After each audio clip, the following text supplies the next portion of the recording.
할렐루야. 성가대 찬양 감사합니다. 오늘 설교 제목이 153마리인데 기억나는 게 뭔가요? 볼펜. 볼펜에도 153이라. 그렇구나. 또 기억나는 거예요. 이상하네. 붕어빵 안 사 먹어요? 길거리 가다 보면 붕어빵에 1,000원에 6개 그것만 보지 말고 어떤 붕어빵집은 뭐라고 써놨어요? 153 잉어빵, 붕어빵 그랬다고요. 못 봤어요? 이상하네. 예수 믿는 사람들이 그런 걸 봐야지. 길거리 가서 붕어빵 파는데 보면은 153 붕어빵, 그러면 그 사람은 예수 믿는 사람이에요.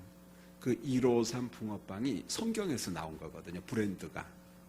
그래서 이 예수를 믿으니까 153이라고 하는 숫자도 보이고 빵을 만들어도 153 빵집 그렇게 했다고.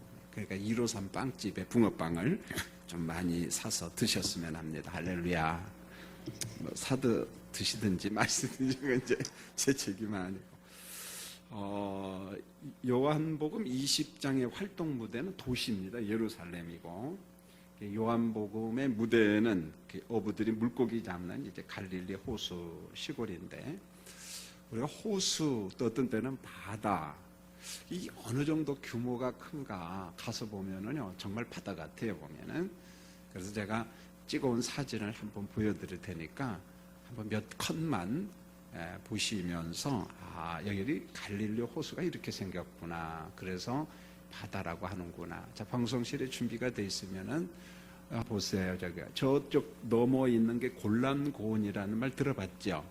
예, 골란고원이고, 그 다음 사진 한번 쭉 보시죠. 여기가 이제 갈릴리 그 호수 쪽에도 조금 낮은 쪽, 그 수심이 낮은 쪽 사진이고요. 그 다음에 보면 대단합니다 보면은. 자, 보시고 그 다음 사진.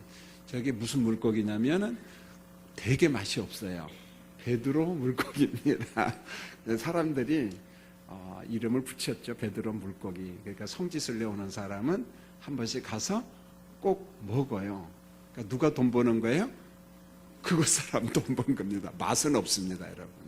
그 다음에 보면은 갈릴리 호수에서 이 오늘 성경에 나오는 디베리아 호수라고 하는데, 디베리우스라고 하는 도시가 있어요, 지금도. 그래서 디베리아 호수 이렇게 말합니다. 그 다음 사진을 보고, 저게 이제 관광하는 사람들이 타고, 우리 한국 사람들, 기독교인들이 가면 이제 저 배 타고 꼭 뭘 하냐? 성찬식을 해요. 성찬식. 그냥 기념이니까 배 타고. 그 다음 준비된 사진, 다 끝났네요. 여러분, 갈릴리 호수 다 갔다 왔어요. 제가 대표로 우리 노예 목사님들이랑 가서 호수 옆에 이제 키부츠 공동체, 농사만 짓는 키부츠 공동체가 있는 게 아니고, 어떤 사람들이 리조트 같은 걸 하면서 공동체 생활을 합니다. 이틀간 잠을 자면서 호수 옆에서 많은 묵상을 하고 주님을 생각하고, 또 거기에서 성찬식을 인도한다는 그 기쁨, 그 보람, 그걸 느껴봤습니다. 자, 예수님은 제자들로 하여금 153마리의 물고기를 잡게 하심으로 의도한 바가 뭐냐? 다시금 선교적 사명을 주는 거예요. 일깨우는 거예요. 너희들은 사람을 낚는 어부다. 이걸 계속해서 강조하는 겁니다. 자, 1절을 보면 예수님은 얼마의 시간이 지난 후에 디베리아 호수에 나타나셨습니다. 지금도 디베리우스라고 하는 도시가 있고 관광지죠. 보면 많은 호텔과 숙소들이 많아갖고 예수 믿는 사람들이 이곳에 참 많이 옵니다. 그러나 예수님이 디베리아 호수에 왔지만 아직도 제자들을 만나지 못했어요. 마태복음 28장 7절을 보면 제자들도 천사의 지시를 받아서 갈릴리에 왔지만은 또 여전히 예수를 만나지 못했습니다. 그러니까 예수님도 제자들도 피차간에 서로 지금 만나지 못한 그런 시간이었습니다. 자, 2절을 보면 이제 7명의 사람들이 함께 있었는데, 예수님의 제자들 베드로, 도마, 나다네엘, 세베대의 두 아들인 야고보와 요한, 그리고 또 다른 2명의 제자들이 함께 있었어요. 그런데 7명 중에도 여전히 중심 인물은 누굽니까? 베드로입니다. 베드로는 여전히 12제자 그룹 속의 리더로, 지도자로 항상 등장하고 있음을 보게 됩니다. 이 제자들이 얼마간 예수님을 기다렸는데 예수님을 만나지 못하니까 그냥 우두커니 있을 수 없잖아요, 보면은. 그래서 베드로가 먼저 말을 꺼냅니다. 3절, 나는 물고기 잡으러 가노라. 나는 물고기 잡으러 가노라. 그러니까 뭐 어떻게 해요? 베드로가 가니까 제자들도 동료들도 우리도 가겠습니다. 그래서 여기 모인 제자들이 갈릴리 호수로 이제 물고기 잡으러 갔는데 오늘 말씀해 보면 그날 밤에 물고기를 잡지 못했습니다. 여러분, 바닷가에 산 사람은 물고기의 생리를 잘 알 거예요. 여러분, 물고기는 그렇다고 그래요. 물의 온도에 대단히 민감하다고 합니다. 물의 온도에. 그래서 낮에는 물의 온도가 높기 때문에 물고기가 어디로 들어가겠어요? 시원한 데로 가야 되니까 깊은 데로 들어갑니다, 물고기가. 자, 그러다가 밤에는 물의 온도가 서늘하니까 깊은 곳에 있던 물고기가 어디로 올라와요? 수면으로 올라와요, 보면. 여러분, 가끔 동해 바닷가 같은 데 보면 밤중에 물고기 잡으러 가잖아요. 전 처음에 이상했어요. 밤에 물고기 잡으러 가는가? 그런데 불을 켜고 그러면은 오징어 같은 이런 물고기들이 불빛 따라오잖아요. 그때 잡히거든요, 보면은. 물고기를 잡으러 간 베드로는 오늘 성경에 아무것도 잡지 못했다고 했는데 사실 베드로는 평생을 어디에서 살았냐면 갈릴리 호수에서 물고기 잡고 산 물고기 전문가입니다. 호수 전문가예요. 호수 어느 쪽에 가면 물이 깊고 물고기가 많이 모이고 어디 가면 없고 이걸 잘 아는 사람이 바로 베드로거든요. 여러분, 갈릴리 호수는 광풍이, 몰아치는 광풍이 종종 온다는 거죠. 그러니까 호수의 환경을 잘 아는 베드로는 물고기에 관한 어떤 면에서 박사거든요, 보면. 그런데 물고기를 아무것도 잡지 못했다. 실패한 베드로와 어부들이 주는 교훈이 있어요. 사도 요한이 괜히 이걸 기록했겠어요? 뭔가 우리에게 주는 바 교훈이 있지요. 사람의 지식, 베드로의 경험, 그것도 역시 사람이야 한계가 있다는 것입니다. 그러나 실패와 좌절 중에 있을 때 뭐냐? 포기하지 말라는 거예요. 153마리 물고기를 잡게 하실 예수 그리스도를 의존하라. 재차 도전을 하는 겁니다. 포기하지 말고 도전을 하라. 여러분, 쉬운 일이 아니라는 거예요. 우리 교인들 가운데 인생 살면서 사업을 경험하면서 실패를 경험해 봤잖아요. 부도를 경험해 봤잖아요. 그런데 실패와 좌절 가운데 다시 일어난다? 정말 어렵습니다. 그래서 포기하고 술로 세월을 보내고 어떤 사람은 자살까지 합니다. 왜? 안 되니까. 그러니까 말은 이렇게 이야기하지만은 재차 도전하라? 다시 한번 도전하라? 얼마나 어려운지 몰라. 여러분이 다 경험했잖아요. 베드로와 어부들이 밤새 수고했지만은 물고기를 아무것도 잡지 못한 이 경험 안에 바로 하나님의 섭리가 있다는 거예요. 그리스도께서 의도하신 목적이 있다는 거예요. 물고기를 잡는 허탕치는 이 사건을 통해서 사명을 재교육시키고 있는 겁니다. 이 허탕치는 사건을 통해서 실패를 통한 사명 교육입니다. 뭐겠어요? 베드로야, 제자들아, 너희는 사람 낚는 업을 한다. 그 사명을 망각하면 안 된다. 응? 여러분, 이런 교훈을 통해서 우리 주변에 예수를 믿건 안 믿건 많은 지도자들이 교훈하는 특징, 그들의 어떤 철학이 있는데, 실패가 무섭다고 도전을 안 하는 사람은 쓰지 말라, 이렇게 말합니다. 대부분이 성공한 그 대표자들, CEO들이 그런 말을 많이 하죠. 미국의 로버트 슐러 목사님, 우리하고 신학적으로 좀 많이 달라요. 너무 긍정적 어떤 심리학적 신학이라고 해야 될까? 그냥 긍정하다 보니까 그게 나중에 낭패를 당하죠. 그런데 로버트 슐러 목사님이 강조한 게 뭐냐? 성도들에게 그걸 강조합니다. 실패가 두렵거든. 그건 안 된다. 실패했을지라도 하나님 앞에 기도하면서 또 도전해라. 로버트 슐러 목사님이 계속 강조한 게 그거거든요. 언젠가 저는 고인 대신 삼성의 창시자인 이병철 회장님의 제가 글을 쫙 읽어봤거든요. 여러 내용이 있습니다만은 그분이 강조한 것도 이거예요.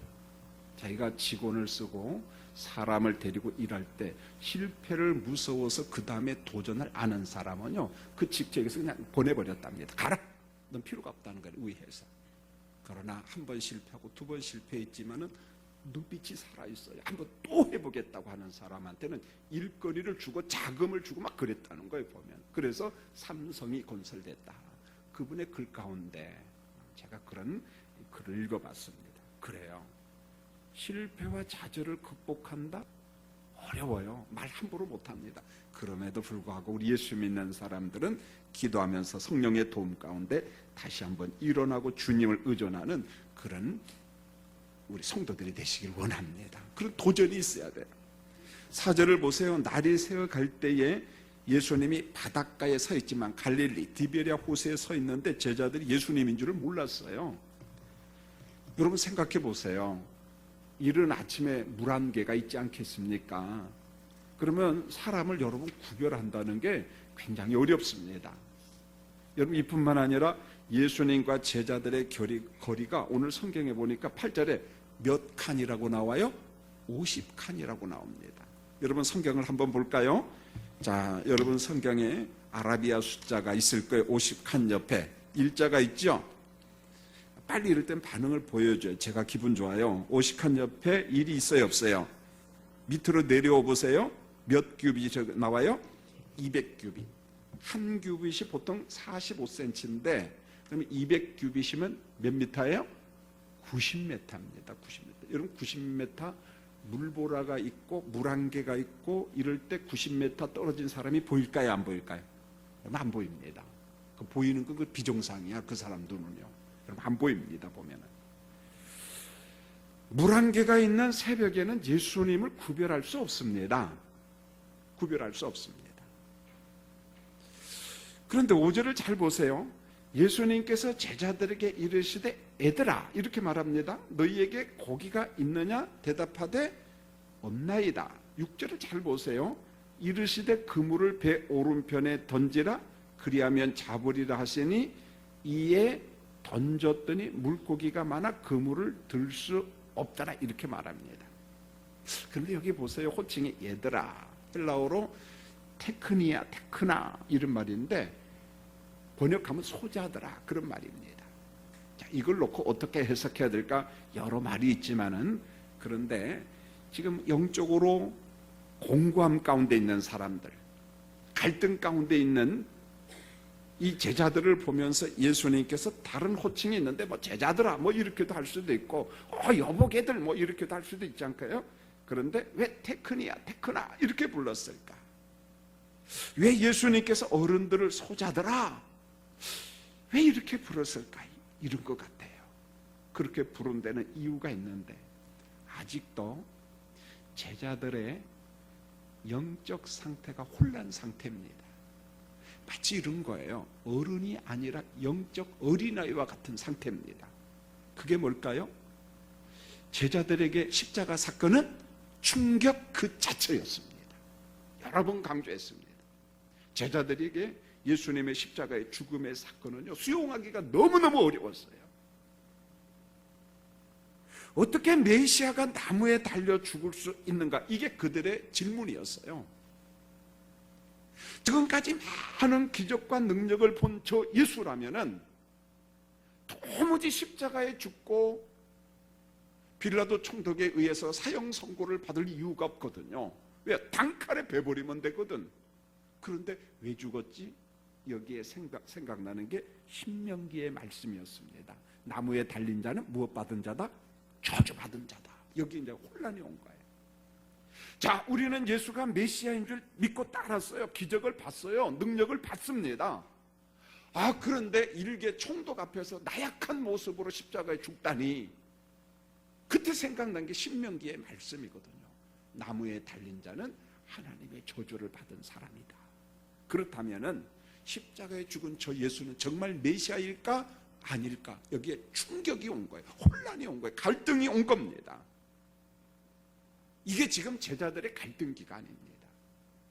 도무지 이해가 안 됐어요. 과연 예수님이 메시아인가? 메시아라면 왜 나무에 달려 죽지? 우리는 지난 3년간 예수님만 믿고 살았는데 직장을 다 던져버리고 주님만 따르는데 그러면 우리 장래는 어떻게 되는 거야? 별별 생각이 다 든 거예요, 보면. 자, 이런 환경이었는데 예수님의 얼굴과 목소리를 구분치 못한 이 제자들, 전혀 구별할 수가 없잖아요. 이런 새벽에 물안개가 있고 거리는 90m 거리고 얼굴과 목소리를 구별치 못한 제자들이 그물을 배 오른편에 던지라는 말씀에 어떻게 합니까? 순종을 또 해요. 이건 또 놀라운 일입니다. 예수인지도 몰라 지금. 호수와 물고기 전문가인 베드로와 제자들이 어떻게 순종했을까 이해가 안 돼요. 여러분 생각해 보세요. 제가 속초 앞바다에 가서 강릉 앞바다에 가서 물고기 못 잡는 사람 보고 아저씨들 어부들 그렇게 하면 못 잡아. 그물 율로 던져하면은 좀 맞아 죽어요, 여러분요. 지금 물고기 못 잡아갖고 미치겠는데 웬 놈이 와가지고 이래라 저래라 하면은 신경질 나겠어요, 안 나겠어요? 전문가 여러분들 기분 나빠요. 그렇지 않겠습니까? 전문가한테 뭐라고 말하겠어요? 아마 신경이 참 날카로워졌을 텐데 90m 떨어진 어디에선가 그물을 오른쪽에 던져라 하니까 던졌습니다. 전 이 말씀을 보면서 물론 이제 요한복음에서 계속 성령 하나님의 섭리에 대한 말씀이 나오죠. 하나님의 섭리다. 하나님의 섭리다. 보혜사 성령은 사람들의 마음을 간섭도 하고 마음을 움직이고 마음에 무엇도 좀 감동도 주고 마음에 순종케도 합니다. 성령께서 막 우리를 이끌어가는 거예요. 성령의 간섭을 믿는 사람들은요 기적을 믿어요. 성령의 간섭을 믿는 사람은 기도 응답도 믿고 기도합니다. 섭리를 믿는 사람, 섭리신앙이요 마치 우연처럼 보이지만 그렇지가 않다는 거예요. 그래서 이신론자와 유신론자의 차이점이 있습니다. 이신론자는요 초월적 하나님 믿습니다. 하나님이 우주 만물을 창조했다는 거 믿어요. 그런데 하나님의 섭리와 하나님의 기적 믿지 않습니다. 왜? 초월에 계신 하나님은 거기에 계실 뿐이지 이 땅에 개입하지 않는다는 거예요. 그런데 유신론자들은요 초월적 하나님의 존재를 믿습니다. 그런데 그 하나님이 우리에게 오신 하나님, 친밀하신 아버지, 그래서 자기 백성들의 기도를 응답하시는 하나님, 기적을 베푸시는 하나님, 이게 바로 유신론이고 이게 성경이거든요. 보면 6절은 이런 뜻입니다. 오른편에 물고기가 있으니 지금 그물을 던지라. 던지면 많은 물고기를 잡을 수 있다. 여러분 물고기 전문가들도 모르는 일은 예수님은 하셨어요. 이게 바로 요한복음이 주는 진리잖아요. 예수님은 풍랑을 어떻게 했어요? 잔잔케 했어요. 예수님은 갈릴리 호수의 누굽니까? 주인이세요. 바로 예수 그리스도는 하나님이라는 거예요. 이런 사건을 통해서 이에 던졌더니 그 결과가 물고기 153마리예요. 여러분 153마리는 단순한 숫자가 아니라 순종의 열매로서 153마리야. 그런데 이 순종도 그들의 지식이 아니라 누구의 역사요? 성령의 역사예요. 성령께서 우리에게 말씀하실 때 거기에 순종하니까 결과가 있는 거예요. 열매가 있어요. 153마리. 여러분 153마리가 주는 목적이 뭐겠어요? 베드로야, 사랑하는 제자들아, 석간 중앙교회 성도들아, 열방으로 가라, 그런 말입니다. 복음을 선포하라, 구원하기로 작정한 사람들을 불러 모아라. 그 숫자가 상징적 의미로 153마리거든 보면은요. 하나님이 구원하기로 작정한 사람들이 있는데 바로 그들을 불러오라는 거예요. 너희는 열방에 있는 영혼을 부를 사명자다. 여러분 예수님은요 제자들을 끝까지 믿어줬어요. 이게 중요합니다. 끝까지 믿어줬어요. 이 설교를 준비하면서 아주 오래전에 제가 모시고 있었던 목사님이 생각이 났어요. 지금 고인이 되셨습니다. 이분은 조선대학교 약대를 졸업하고 약국을 경영하다가 은혜를 받았어요. 그래서 총신대학교 신학대학원에 왔습니다. 고인 되신 박윤선 박사님 비서하면서 그 주석책 집필하는 걸 다 해주신 분입니다. 여러분, 약대에 다니고 돈을 많이 번 사람이 목회자가 되면 목회요 보통 열심히 하는 게 아니에요. 왜? 돈 맛을 다 경험했거든요. 보면. 그런데 이분이 공부를 잘했어요. 그래서 지금 용인으로 이사 갔는데 웨스트민스터 신학대학원 대학교의 교수하면서 목회를 하시고, 교회는 상도동에 있는데 한 300명 어른이 모였습니다. 그래서 제 2년 선배 목사님하고 전도사님하고 저하고 여전사 3명, 4명이 목회를 하는 거죠. 이분이 수업이 꼭 수요일 날 있네. 그 수요일 날 설교를 못 하는 거야. 그 2명 전도사, 남전도사가 교대로 하는 거죠. 근데 바로 제 위에 선배는 대학원을 졸업했기 때문에 시간적인 여유가 있었어요.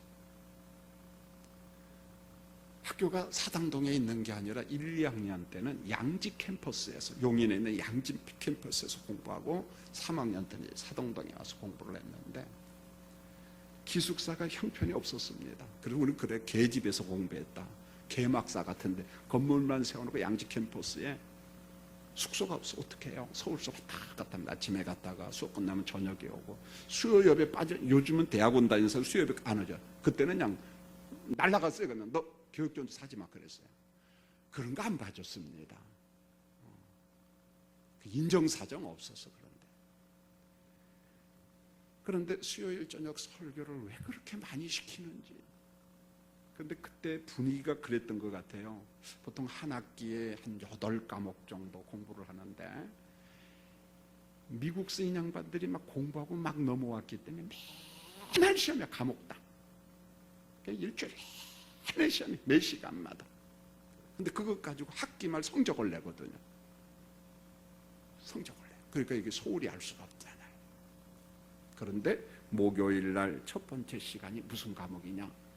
그 어르신 배재민 교수님이라는 어른이 있었어요. 히브리어 시험을 봐요. 그러니까 수요일 날 설교 준비하라니까 얼마나 부담스러워요. 도서관에 들어가가지고 좀 괜찮겠다, 만만한 과목이 있으면 몰래 빠져나가 설교 준비하러. 도서관에서 설교 준비하고. 시험 과목이 한 과목이 아니죠. 여러 개 해야 되니까. 그러니까 제가 원하는 점수를 받지 못하니까 아쉬웠어요, 사실은. 이게 너무 고민이 돼서 주일날 목사님을 찾아갔습니다. 목사님 죄송합니다만은 저 방학 때만 수요 설교하면 안 되겠습니까? 하면은 아주 겸손하게 그렇게 하라. 전 그럴 거거든요. 그런데 뭐라고 하냐면 김전도사 너 목회할래 안 할래 그러더라고요. 목회할래 안 할래? 목회해야죠. 설교해. 믿어준 거예요. 힘들었지만은 훈련 잘 받았습니다. 훗날 교인들이 저한테 가끔 전화를 해줍니다. 목사님은 행복한 사람이라고. 아니, 왜요? 목사님 떠나가고 난 다음에 우리 목사님이 강단에서 종종 목사님 자랑을 한다는 거예요. 그리고 동료 교육자, 우리 후배 교육자들이 민망할 정도로 김 목사처럼 하라 그랬다는 거야. 나중에 저한테 전화가 왔어요. 김 목사, 우리 아들이 총신대학교 신학대학원을 갔는데 전도사 자리 하나 알아주라고 그러더라고요. 저한테. 그래서 제가 원영식 목사님한테 전화를 했죠. 성일교회. 저 믿고 써주세요. 그 친구가 사고 치면 제가 빼내겠습니다. 지금 미국 가서 삽니다. 우리 김용옥 목사하고 대학원 동기야. 나이는 김용옥 목사보다 4살 더 많아. 한양대학교 나오고 공부도 잘했습니다.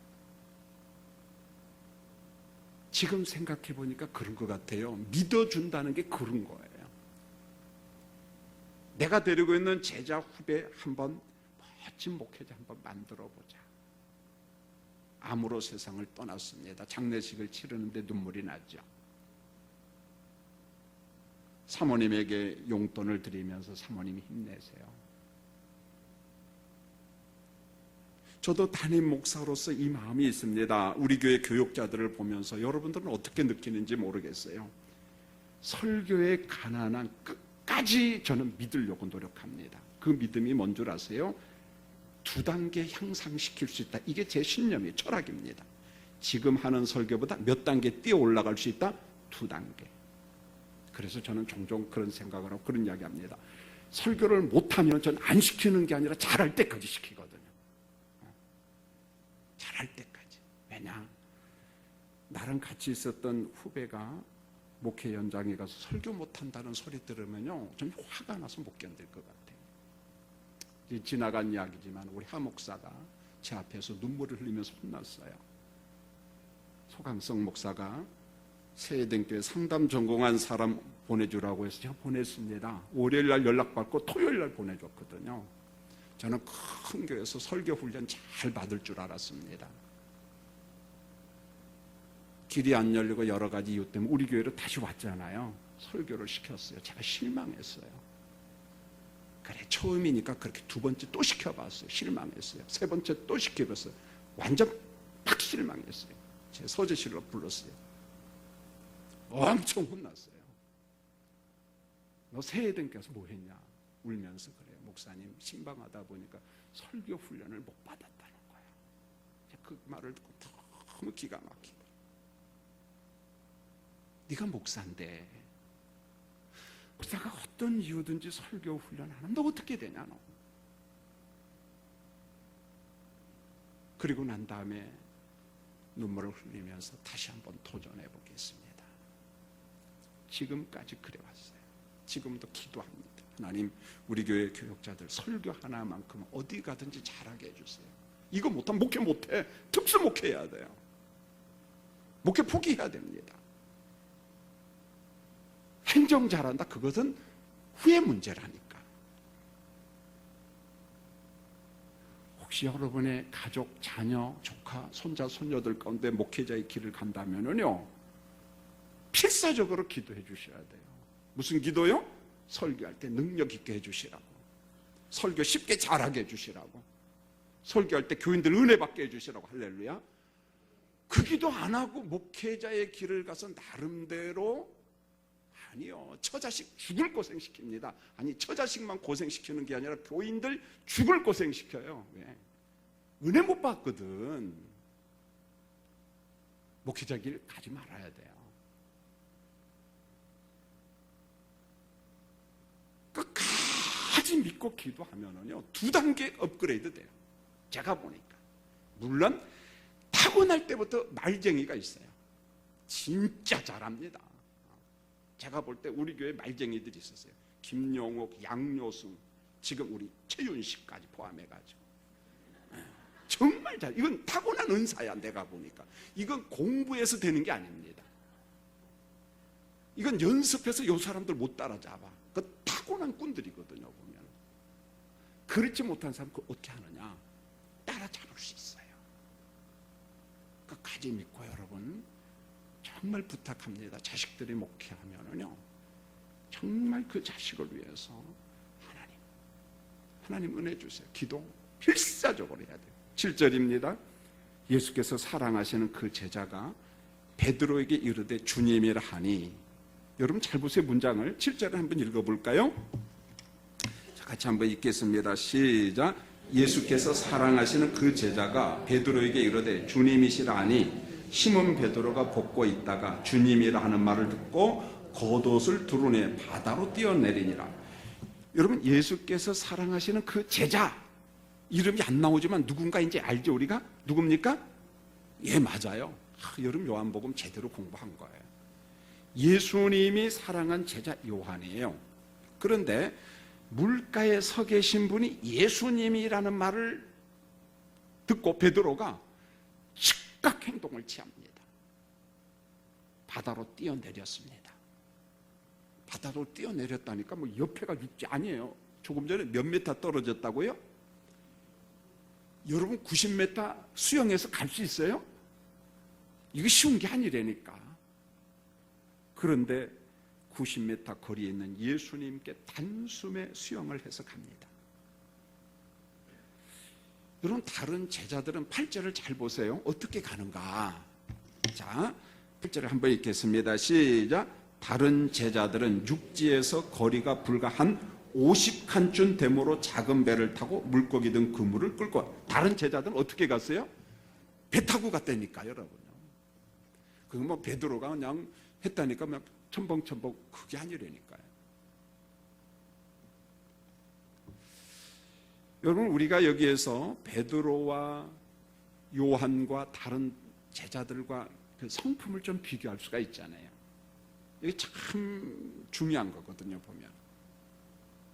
여러분, 베드로의 기질은 먼저 행동합니다. 이게 베드로의 장점이고 또한 단점이에요. 무슨 일을 하든지 옳다라고 믿어지만 신속하게 하는 스타일입니다. 여러분, 모두 다 그런 줄 아세요? 천만의 말씀입니다. 죄송합니다만 헌금 이야기를 해서 뭔 일을 할 때 교회에서 합시다 하면은요, 즉각 하는 사람이 있어요. 전부 다 베드로 동생들이에요. 그런데 어떤 사람은요, 한 달, 두 달 후에 합니다. 어떤 사람은 영원히 안 합니다. 물론 이제 그것 때문에 제가 시험 받지는 않아요. 왜? 그 사람 기질이니까 그냥. 그런데 예수님은 성질 깊은 베드로의 장점을 쓰십니다. 너 제자의 지도자가 되라. 12명의 제자 중에 중심인물로 끝까지 살아요. 신속한 행동, 순종은 베드로의 은사고 베드로의 장점입니다. 전 그랬으면 좋겠어요. 우리 부모님들이 옳다고 믿어지고 이게 주의 뜻이라고 생각하면 기도하다가 즉각 순종하는, 그것도 훈련인 것 같아요. 미적 미루다 보면 은혜 다 잃어버립니다. 아무런 의미가 없어. 그때는 억지가 돼버려요. 자원적인 순종이 아니라. 참 불행한 것 같아요, 예수를 믿고 그래도. 두 번째로, 요한은 사실 불과 같은 사람이야. 성질 되게 급한 사람이거든요. 기분 나쁜 사람에서 하나님 불러 그냥 팍 태워 죽여버리세요, 이런 사람이야, 요한이. 그런데 어느 날 시간이 흘러가면서 생각하는 사람으로 자꾸 깊어져요. 보면 주님을 따르면서 행동을 조심하고 안전한 길을 선택하고, 뭐 그렇다고 해서 빼고 그런 사람은 아닙니다. 앞장서서 또 안내도 하고. 여러분, 신중함이 참 좋습니다. 실수가 없어요. 손해를 안 봐요. 그러나 너무 신중하다 보면 기회를 잃어버립니다. 그리고 남은 것은 성령께서 주는 후회밖에 없습니다. 왜요? 우리 인생이 몇백 년 안 살거든요. 잠시 후면 떠납니다. 정말 잠시 후면. 그만큼 우리는 어떤 환경 속에서 분별하고 판단하는 것, 이건 신앙 유무를 떠나서 너무너무 중요하다는 거예요. 즉각 판단해야 된다. 분별해야 된다. 여러분, 지금 어른들만 계시기 때문에 별로 느끼지 못하는데, 여기에 젊은 사람이 있다면 우리 부모님들이 또 기도해 주셨는데, 앞으로 어떤 직업이 없어지고 어떤 직업이 전망이 있을까? 이건 지금 여러분 자녀들은 고민할 거예요. 여러분 기도해 주셔야 됩니다. 여러분 한번 물어보겠어요. 전화 교환원 직원 있나요, 없나요? 없어요. 버스 안내원 있나요, 없나요? 왜 없어졌어요? 몰라? 지금 있는 것 중에 사라질 직업이 있을까요, 없을까요? 무진장하게 많아요. 새로운 업종이 생길까요, 안 생길까요? 상상을 초월한 직업이 생겨요. 지금 빨리 판단해야 돼요. 정보 수집해야 돼요. 그렇지 않으면요, 여러분 자녀들 도태당합니다. 대학에서 전공한 거 아무 필요 없습니다. 돈 낭비한 거예요, 여러분. 여러분들이 연세가 많고 그런데 준비를 안 하니까 천만의 말씀입니다. 남는 건 나중에 후회밖에 없다니까요.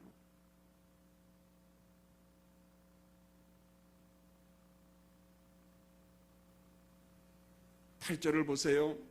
다른 제자들은 153마리 물고기를 땅으로 끌고 왔어요. 무추로. 거기에 보면은 또 베드로가 막 끌고 올라옵니다. 앞장서서 참 열심히 해, 베드로. 그런데 9절을 보세요. 육지에 딱 올라와 보니 뭐가 보여요? 숯불이. 불 위에 뭐가 있습니까? 생선과 떡이 있어요. 누가 준비한 거죠? 예수님이 준비한 겁니다. 여러분, 제자들이 물고기 잡고 있는데 예수님의 이 사랑의 마음, 불 위에 생선과 떡이 있어요. 예수님은 불을 피우고 양식을 준비하신 후에 제자들을 기다렸습니다. 얼마나 멋진 마음입니까? 차가운 몸을 녹이고 배가 고픈 제자들에게 양식을 준비한 거예요. 10절을 보세요. 이때 예수님이 뭐라고 해야, 지금 잡은 생선을 좀 가져와라. 여러분이 잡은 생선 가지고 한번 먹어보겠다는 거예요. 11절 보세요. 예수님은 제자들에게 말씀했습니다. 조반을 먹어라. 아침이 얼마나 배가 고프겠어요. 춥고 먹어라. 비로소 제자들이 예수님을 알아보고는 묻는 말이 없습니다. 미안하죠. 죄송하죠. 몰라봤고. 12절 예수님께서 제자들에게 떡을 주시고 생선을 주셨습니다. 여러분, 여기에 보면은 요한복음의 기묘한 조화가 나와요. 예수님은 영적인 것과 육적인 것의 균형과 조화를 이루어 가셔요.